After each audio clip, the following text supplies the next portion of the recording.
Hello दोस्तों, हाजिर हैं एक नई और रोचक जानकारी लेकर। आज हम मेवाड़ की एक ऐसी शख्सियत से रूबरू करवाएंगे जिन्होंने अपने जीते जी अकबर की अधीनता स्वीकार नहीं की। जी हाँ, जिनका नाम है महाराणा प्रताप। वही महाराणा प्रताप जिनके दादा महाराणा सांगा थे, जिन्होंने खानवा का युद्ध लड़ा था। वही राणा प्रताप जिनके पिता उदय सिंह को बचाने के लिए माँ पन्ना ने अपने बच्चे का बलिदान दिया था। वही राणा प्रताप जिनके चेतक इमरान शाह जैसे स्वामी भक्त थे। वही महाराणा प्रताप जो अपने राष्ट्र की रक्षा के लिए जंगल जंगल भटके लेकिन कभी किसी की अधीनता स्वीकार नहीं की। वही महाराणा प्रताप जो युद्ध भूमि में अपने ऊपर 72 किलो का कवच धारण किए एवं हाथ में 81 किलो का भाला लेकर चलता था। वही महाराणा प्रताप जिनकी तलवारों का वजन 208 किलो था। महाराणा प्रताप की लंबाई 7 फीट एवं वजन 110 किलो था। महाराणा प्रताप का जन्म 9 मई 1540 को कुंभलगढ़ में हुआ था। माता जयंताबाई और पिता उदय सिंह थे। महाराणा प्रताप के 23 छोटे भाई एवं 2 बहनें थीं। प्रताप के जन्म के समय दिल्ली पर मुगलों का शासन था और मुगल शासक अकबर ने चित्तौड़ को चारों ओर से घेर लिया। तब उदय सिंह ने अकबर से लड़ने के बजाय चित्तौड़ को परिवार सहित छोड़कर उदयपुर आ गए। चित्तौड़ का कार्यभार मेड़ता के राजा जयमल और आमेर के फतेह के हाथ में दे दिया। अकबर ने मेड़ता पर अपना अधिकार 1562 में ही जमा लिया था। जब अकबर को पता चला कि किले में उदय सिंह नहीं है तो जयमल को संदेश भिजवाया कि आपको मेड़ता का राज वापस कर दिया जाएगा, आप चित्तौड़ को हमें देकर अपने राज्य वापस चले जाएं। तब जयमल ने जवाब दिया, है गढ़ मारो मुँह धणी, असुर फिरे किम आण, ऊंचा जू चित्रकूट री दीदी मने दीवान। लेकिन इतना सुनने के बाद अकबर ने मेड़ता के साथ साथ नागौर भी देने का लालच दे दिया। जयमल ने एक बार फिर जवाब दिया, भूख न मिटे मेड़ तो और न मिटे नागौर, रजवट भूख अनोखड़ी, मरिया मिटे चित्तौड़। इसके बाद अकबर के पास कोई विकल्प नहीं बचा और अपनी तोपों से चित्तौड़ पर गोले दागने लगा। दिन में वह चित्तौड़ की दीवार तोड़ता एवं जयमल उस दीवार को रात में वापस चिनवा देता। एक रात जब जयमल दीवार को चिनवा रहा था तो अकबर ने देख लिया और अपनी संग्राम नामक बंदूक से जयमल को गोली मार दी, जिससे जयमल घायल हो गया। इसके बाद अकबर चित्तौड़ पर आक्रमण कर देता है और जयमल के पास केसरिया एवं जौहर करने के अलावा कुछ बचता नहीं है। क्योंकि खानपान के लिए कुछ बचा नहीं था एवं बाहर अकबर का डेरा था, उस समय फूल कमर के नेतृत्व में जौहर किया गया, जो पत्ता चुंडावत की पत्नी थी एवं जयमल की बहन थी। उसके साथ ही पत्ता की मां ने भी जौहर किया। 23 फरवरी 1568 को 13,000 रानियों के साथ जौहर किया गया। जब राजपूत केसरिया पगड़ी बांधकर लड़ने को तैयार हो गए तो जयमल रोने लगा कि मैं कितना बदनसीब हूँ, घायल अवस्था में होने के कारण लड़ नहीं सकता। लेकिन उनकी अस्मिता को देखकर एक सैनिक कल्लाजी राठौड़ आगे आया। उसने कहा कि आप मेरे कंधे पर बैठकर युद्ध लड़ें, जिस कारण कल्लाजी राठौड़ को 4 हाथों का देवता कहा जाता है। जयमल एवं फतेह इस युद्ध में बहादुरी से लड़े एवं वीरगति को प्राप्त हुए। फिर मेवाड़ के मीरों ने ऐसी वीरता दिखाई कि महज 8,000 सैनिकों द्वारा 48,000 मुगल सेना को काट दिया गया। अकबर ने किले पर कब्जा तो कर लिया लेकिन उसके हाथ कुछ नहीं लगा। चित्तौड़ पर 2 नरसंहार हुए, जिसमें से एक खिलजी के समय और दूसरा अकबर के समय हुआ था। किसी दूसरे के लिए मर मिटने के कारण जयमल फतेह इतिहास में अमर हो गए। जिसके बाद में अकबर इनकी वीरता से इतना प्रभावित हुआ कि उसने इनकी प्रतिमा आगरे के किले में बनवाई, जिसे बाद में अंग्रेजों ने तोड़वा दिया था। चित्तौड़ से गिरवा की पहाड़ियों में जाने के बाद गोगुंदा को मेवाड़ की नई राजधानी बनाया गया।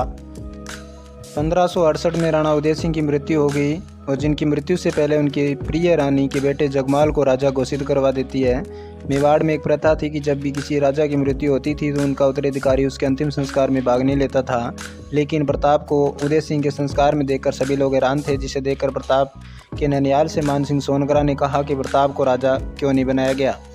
उसने कहा कि मेवाड़ पर हो रहे आक्रमणों के कारण मेवाड़ का शक्तिशाली प्रताप से बढ़कर कोई हो नहीं सकता।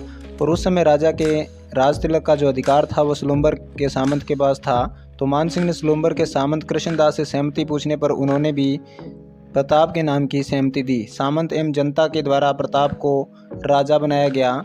जगमाल को सूचना मिली तो वह नाराज होकर अकबर के पास चला गया। अकबर के द्वारा जाजपुर की जागीर के साथ साथ उसे आधा सिरोही भी दे दिया गया। 28 फरवरी 1572 में प्रताप का राज तिलक कुंभलगढ़ में किया गया। जब राजा बनने की बात अकबर तक पहुंची तो उसने संधि के लिए दूत भेजे। सबसे पहले उसने जलाल खां कोर्ची को भेजा, उससे बात नहीं बनी तो हिंदू राजकुमार मानसिंह को भेजा गया। जो आमेर का राजकुमार था, आमेर अकबर की अधीनता सबसे पहले स्वीकार कर चुका था। मानसिंह की भेंट प्रताप के बेटे अमर सिंह से होती है, जिससे मानसिंह क्रोधित हो जाता है और कहता है कि प्रताप मुझसे मिलने क्यों नहीं आया, एवं युद्ध की चुनौती देकर चलने लगता है। मानसिंह अकबर से युद्ध के लिए सेना की मांग करता है, लेकिन अकबर मना कर देता है। इसके बाद एक और दूत भगवंत दास को भेजा, जो कि तत्कालिक आमेर का राजा था। प्रताप ने मुगलों की अधीनता स्वीकार करने से मना कर दिया। इसके बाद वित्त मंत्री टोडरमल को भेजा, लेकिन टोडरमल को भी सफलता नहीं मिली। जब बातचीत के सारे रास्ते बंद हो गए तो बात युद्ध की तरफ बढ़ गई और 18 जून 1576 को इतिहास का सबसे प्रसिद्ध युद्ध हल्दी घाटी का युद्ध लड़ा गया। इस युद्ध में अकबर की तरफ से मानसिंह को प्रमुख सेनापति बनाकर भेजा गया और इस युद्ध में भील जनजाति के सरदार पुंजा भी अपने भील सैनिकों के साथ आए थे। शुरुआती युद्ध में मेवाड़ की सेना ने मुगल सेना को खदेड़ दिया, जिसे मुगल सैनिक भागने लगे और भागते हुए सैनिकों का मेवाड़ के सैनिकों ने पीछा किया। सैनिक निकल कर आया और अफवाह फैलाई कि अकबर सेना लेकर आ रहा है। ऐसा सुनकर मुगल सैनिक वापस युद्ध भूमि की तरफ लौट आए। इस युद्ध में इतना खून बहा कि हल्दी घाटी की पीली मिट्टी रक्त से लाल हो गई थी और पास में स्थित तालाब रक्त से भर गया, जिसे आज भी रक्तलाई नाम से जाना जाता है। मानसिंह अपने हाथी पर सवार होकर लड़ रहा था तो प्रताप अपने घोड़े चेतक पर। जैसे ही घोड़ा मानसिंह के हाथी के पास पहुंचा तो चेतक ने हाथी के माथे पर अपने आगे के दोनों पैर गड़ा दिए। महाराणा प्रताप ने अपना भाला फेंका तो मानसिंह छिप गया। जब चेतक अपने पैर नीचे उतार रहा था तो हाथी की सूंड से बंधी तलवारों ने चेतक के पैर काट दिए, जिससे चेतक चल नहीं पा रहा था। इसी कारण प्रताप को युद्ध भूमि से निकलना पड़ा और जब भी युद्ध में राणा युद्ध छोड़कर जाते थे तो उनकी जगह दूसरा राणा उनका चिन्ह दान करके लड़ते थे। प्रताप का चिन्ह पहनकर राणा झाला युद्ध मैदान में उतरे और प्रताप के पीछे मुगल सैनिक पड़े, लेकिन घायल अवस्था में भी चेतक को पकड़ नहीं सके। घायल अवस्था में ही 33 फीट का नाला कूदकर राणा प्रताप की जान बचाई और नाला कूदने के बाद चेतक जमीन पर गिर गया और वहीं वीरगति को प्राप्त हो गया। हारे थके जब मुगल सैनिक अकबर के पास पहुंचे तो अकबर इस हार से बहुत नाराज हुए और मानसिंह और आसफ खान को दरबार में आने से रोक लगा दी। 1576 में अकबर स्वयं सेना लेकर युद्ध करने आया, लेकिन वह भी अधीनता स्वीकार नहीं करा पाया। उसने उदयपुर पर कब्जा कर लिया। इसके बाद अकबर ने अपने सेनापति शहबाज खान को आक्रमण के लिए भेजा। शहबाज खान कुंभलगढ़ पर कब्जा कर लेता है, जिसके बाद महाराणा प्रताप कुंभलगढ़ छोड़ देते हैं और ईडर की तरफ रवाना हो जाते हैं। रास्ते में चूलिया नामक गांव में एक सेठ से मुलाकात होती है, जिसका नाम था भामा शाह। उसने अपनी सारी संपत्ति प्रताप को दे दी थी। शहबाज खान भी अधीनता स्वीकार कराने में कामयाब नहीं हुआ। तब अकबर ने 1580 में अब्दुल रहीम खान खाना को भेजा, जिसने आके कोई आक्रमण नहीं किया एवं कैंप लगाकर शिकार खेलता रहा। एक दिन अमर सिंह रहीम के कैंप में जाता है। वहाँ रहीम नहीं थे, लेकिन महिलाएं वहाँ थी। अमर सिंह ने सारी महिलाओं को बंदी बना लिया। जब यह बात महाराणा प्रताप को पता चली तो अमर सिंह को फटकार लगाई और रहीम को माफ़ीनामा भेजकर महिलाओं को आदर सहित वापस भेजा। इसे रहीम जी बहुत प्रभावित हुए, जिसे रहीम जी वापस लौट गए। इसके बाद अकबर ने अपने चाचा सुल्तान खान को भेजा। उन्होंने यहाँ आकर 4 चौकियाँ बनवाई, जिसमें देसूरी, देबारी, देवल और दिवेर थी। इन चौकियों से कुंभलगढ़ को चारों ओर से घेर लिया। इसमें सबसे प्रमुख चौकी दिवेर थी। या मुगलों की सुरक्षा सबसे कड़ी थी। मुगल इंतजार कर रहे थे कि कब राजपूत अन्न पानी के लिए बाहर निकले और उन्हें दबोच लिया जाए, लेकिन राजपूतों ने 1582 में कुछ ही सैनिकों को लेकर उनकी प्रमुख चौकी दिवेर पर हमला कर दिया और सुल्तान खान समेत पूरी चौकी को उखाड़ फेंका। ये युद्ध अमर सिंह के लिए भी जाना जाता है, जिसने ऐसा भाला मारा कि सुल्तान खान के साथ घोड़े को भी पार कर गया। इस युद्ध में प्रताप की सेना की विजय हुई एवं मुगल सेना का खात्मा हुआ। इसके बाद अकबर ने 1585 में जगन्नाथ कछवा को युद्ध के लिए भेजा और ये अकबर की तरफ से अंतिम युद्ध था। लेकिन प्रताप ने अकबर के आक्रमणों से तंग आकर आमेर पर आक्रमण कर दिया, जो कि व्यापारिक केंद्र था। मालपुरा, जिस पर मेवाड़ का कब्जा हो गया, वहाँ पर एक नीलकंठ महादेव मंदिर का निर्माण करवाया गया और जब आक्रमण बंद हो गए तो मेवाड़ की नई राजधानी चावंड बनाई गई और जहाँ पर महल एवं बावड़ियों के निर्माण के साथ साथ चामुंडा माता मंदिर का निर्माण भी करवाया गया।